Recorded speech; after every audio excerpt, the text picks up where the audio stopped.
Welcome back my channel. ఈరోజు ఎపిసోడ్లో అభయ్కు షాకుల మీద షాకులు ఇస్తున్నాడు బిగ్ బాస్. ఫస్ట్ ఏమో గేమ్ సరితాడలేదు కాబట్టి అభయ్ను చీప్ నుంచి తొలగించాడు. తర్వాత కోపంగా సీరియస్గా నా ఇంట్లో ఉండాలంటే నేను చెప్పినట్టు వినాలా అని గట్టిగా వార్నింగ్ ఇస్తాడు. వార్నింగ్తో పాటు నీకు నచ్చకపోతే ఎవరికైనా నచ్చకపోతే బిగ్ బాస్ హౌస్ నుంచి బయటికి వెళ్ళిపోవచ్చు తక్షణమే అని గేట్లు తెరుస్తాడు. గేట్లు తెరచంగానే అభయ్ ఒకసారికి ఆ షాక్లో ఉంటాడు. ముందుగా నేను మాట్లాడిన మాటలు జోక్ అని చెప్తాడు. బిగ్ బాస్ మీద జోకులు చేశాను, జోకులు కాడ తీసుకోకపోతే ఎట్లా అని కామెంట్ చేస్తాడు. అది దాన్ని బట్టి బయట అందరూ నవ్వుతారు, వాళ్ళందరూ బిగ్ బాస్ హౌస్లో ఉండేవాళ్ళు. ఇది జోక్ కాదు రియల్గా అని ఫీలింగ్తో. తర్వాత సోనియా వచ్చి అభయ్ నువ్వు చెప్తుంది, నువ్వు సారీ చెప్పు బిగ్ బాస్కు బాగుంటుందని చెప్తుంది. అభయ్ ఏం చెప్తాడు, నేను ఆల్రెడీ చెప్పినాను అని అంటాడు. లేదు మళ్ళీ చెప్పు అని సోనియా అంటుంది.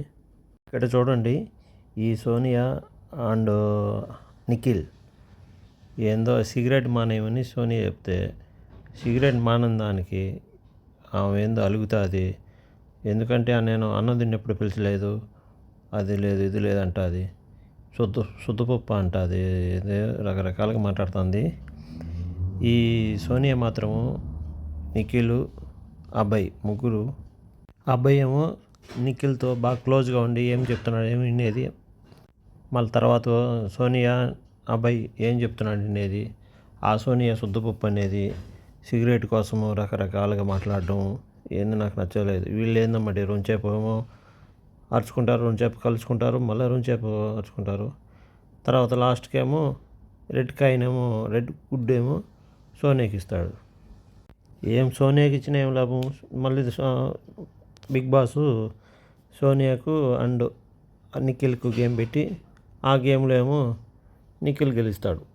సోనియాకి ఇచ్చే లాభం. అదే సీతాకి ఇచ్చింటే పాపం కొంచెం ఉన్న ట్రై చేసిండు కదా, ఓవరికి కొంచెం ఉన్న ఓడిపోయినా కానీ ట్రై చేసిండు. ఈ మధ్యలో మళ్ళీ విష్ణుప్రియ నేను పొద్దునే కదా అందరినీ లవ్ చేస్తాను, మగవాళ్ళు లేరా అంటుంది. పాపం విష్ణుప్రియ అందరినీ ట్రై చేస్తుంది. ఇది జోకా లేకపోతే ఫేకా రియలా ఏంది అర్థం కాలేదు.